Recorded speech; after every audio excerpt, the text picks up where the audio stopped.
Hey folks, welcome to Positives with Rachelle, folks. I am kicking off this short series here on the coronavirus pandemic and Rachelle's coronavirus challenge.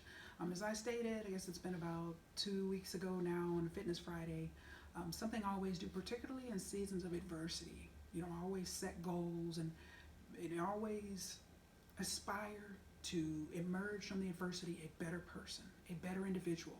And folks, it is absolutely true that adversity shapes our character and makes us better. We do have a choice. It can make us better or it can make us bitter.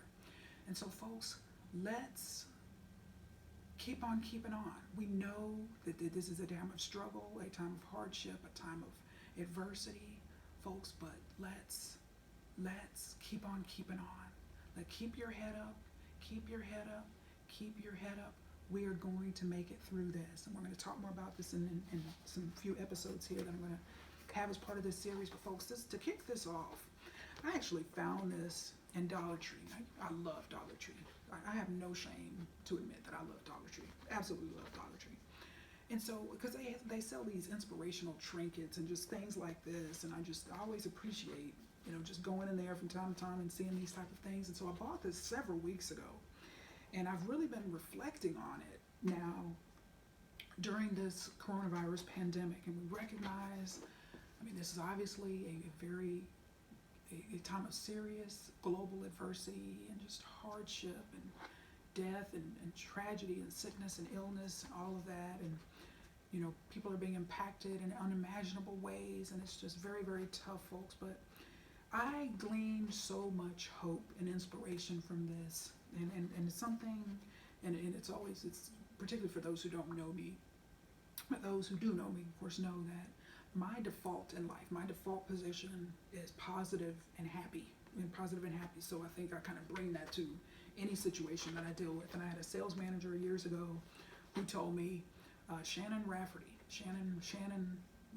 Sanders. And so she actually said, Rachelle, adversity and dealing with adversity and overcoming adversity is your strong suit.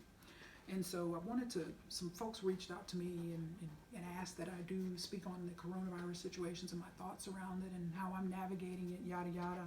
I actually got a text from a friend of mine. She and her family live in Toledo, Ohio. And I remember her text message said, Rachelle, Angie K. Davis. She said, Rachelle, I know you're killing it like a boss. And so, no, it's not easy for anyone, but I think it's just a matter of saying, what can I do to emerge from this a better person, because that's so important. How can I continue to live my purpose? How can I continue to make a difference in the world, despite what's going on, impacting lives and making a difference and not being selfish and being more humble and grateful. And speaking of grateful, I just gleaned so much hope, as I stated, and inspiration from this, because while we have so much in our lives, it's not going according to plan and all of this and that, we have so much in life, folks, to be thankful for. We have so much, and that's the beauty of adversity, particularly when there's the type of adversity that stops us in our tracks, is it causes us to reflect on our lives, to reflect on what's working, what's not working, what's good, bad, whatever the case may be. But also, it gives us an opportunity, and yes, I say an opportunity. We have to decide to become thankful and to recognize the good things that we have in our lives, the positive things that we have in our lives, things that we have to be grateful for. And we have a lot of things, folks, to be grateful for, a lot of things to be grateful for. And so, folks, I just wanted to challenge you today, as I'm challenging myself. What are the good things in our lives? What do we have now that makes us smile? What goals perhaps do we have that we've been putting off, or whatever, this and that, too busy, yada, yada, yada, that now is the time to make it happen. Now's the time to plan.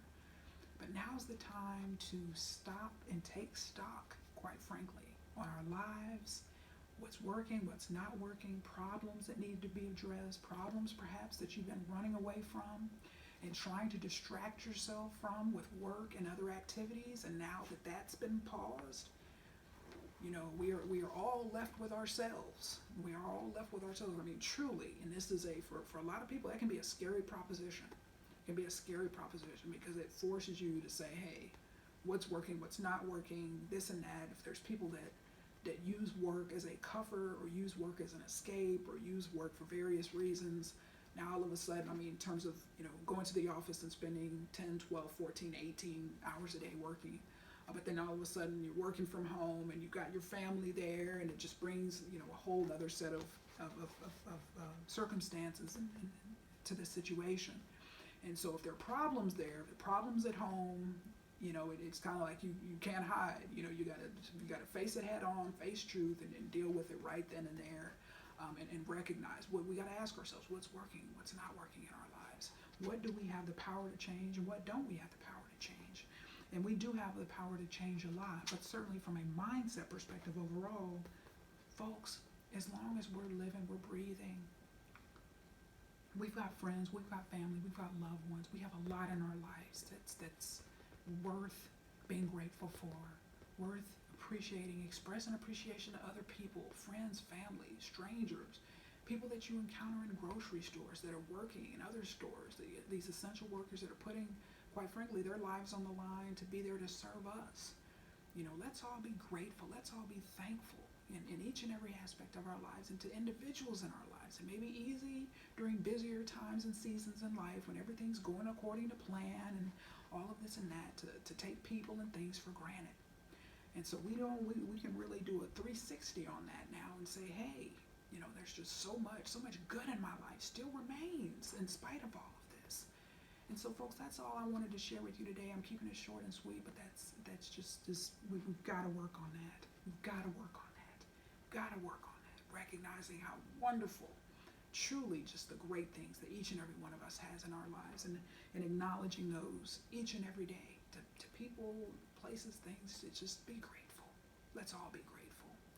And that's all I have for you today, folks. And until then, I look forward to continuing this series. But until then, keep on keeping on, keep your head up, stay positive, and we will make it through this. We will be better. We will be better. We will be better, not bitter. We will be better, folks.